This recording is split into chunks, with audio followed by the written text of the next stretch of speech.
सोलापूरच्या सांगोला तालुक्यातील अजनाळे गावातील डाळिंबाला चक्क विक्रमी म्हणजे तब्बल 211 रुपये किलोचा भाव मिळाला आहे। साधू कोळवले या शेतकऱ्याची 1 एकर भगव्या डाळिंबाची बाग आहे।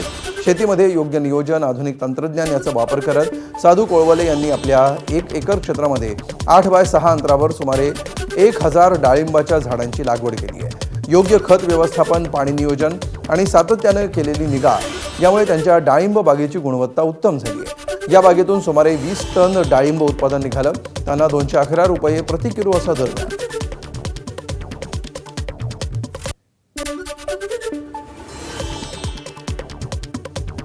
क्षेत्र 1 एकर क्षेत्र आहे, त्यात 1000 डाळिंब झाडे आहेत। ह्याच्यात 19 ते 20 टन माल निघतोय। तर ह्या डाळिंबाला रेट मिळाला आहे 211 रुपये। तर ह्याच्यातून मला खर्च वजा करता 30 ते 35 लाख रुपये मिळतील। ही आमची डाळिंबाची बाग आहे। क्षेत्र 1 एकर आहे। 1 एकरामध्ये आमचे 1000 डाळिंबाची झाडं बसलेली आहेत। वान भगवा जातीची झाडं आहेत। ह्याला आता 7.5 महिने पूर्ण झालेत।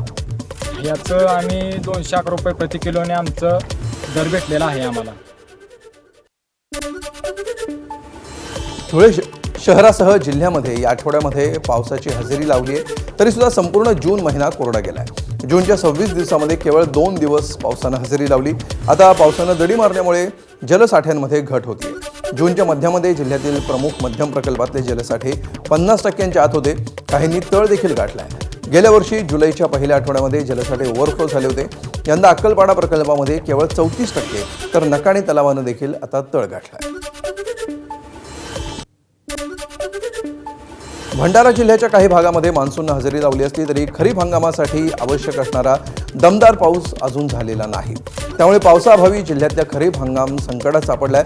मशागत पूर्ण करून देखील शेतकरी पेरणीसाठी पावसाची प्रतीक्षा करत आहेत। एल निनोच्या संभाव्य परिणामामुळे शेतकऱ्यांची चिंता आणखी वाढली आहे। जून महिन्याचा शेवटचा आठवडा सुरू असताना देखील पेरण्या खोळंबल्यामुळे विशेषतः सिंचनाची सुविधा नसलेल्या कोरडवाहू शेतकऱ्यांचं संपूर्ण गणित बिघडलंय। आता त्यांची नजर आभाळाकडे लागली। आज दरवर्षी 6व्या महिन्याच्या पहिल्या हप्त्यात धानाची लागवड, सोयाबीन पेरणी व इतर ज्या लागवडी आहेत ते होत असतात आणि ते लागवडीमुळे अगोदर फसल हातात येतो, त्यामुळे शेतकऱ्यांना रेटसुद्धा मिळत असतो। परंतु आता त्या लागवडी लेट होतील, पराठी तेवढी उत्पादन देणार नाही। शेतकऱ्यावर ते तसे संकट आलेच आहे, पण जास्त संकट येतील अशी परिस्थिती होणार आहे। पण सरकारने याची दक्षता घ्यावी आणि दुष्काळ घोषित करावा हेच माझी विनंती। सरासरी 15 ते 20 दिवस झाले पावसाळा सुरू व्हायला पाहिजे होता। आता मी समजा वांगे, भेजरे, टमाटर जे काही भाजीपाला लावलेला असता त्याच्यामुळे मला 2 पैसे आले असते आणि मी आपल्या मुलांची शिक्षणाची फी वगैरे भरली असती। जून महिन्याच्या शेवटच्या आठवड्यामध्ये मान्सूनच्या पावसानं हजेरी लावल्यानंतर शेती मशागतीसह पेरणीला शेतकऱ्यांनी प्रारंभ केला। उशिरा दाखल झालेल्या मान्सूनमुळे खरीपाची पेरणी मुळात उशिरा सुरू होत असल्यामुळे त्याचा उत्पादनावर परिणाम होणार आहे। तर नाशिकच्या नंदगाव तालुक्यातल्या शेतकऱ्यांनी यंदा टोकन पेरणी यंत्राचा वापर करत पेरणी केली आहे। ट्रॅक्टरद्वारे बियाणं आणि खतं जमिनीमध्ये योग्य अंतरावर आणि समान खोलीवर पेरण्यासाठी वापरले जाणारे टोकन पेरणी यंत्राकडे प्रगत शेतकरी अवजार म्हणून बघितलं जातं। पेरणी व्यवस्थित होती याच्याने, आणखी खत बीत सगळं एका टायमाला होतं।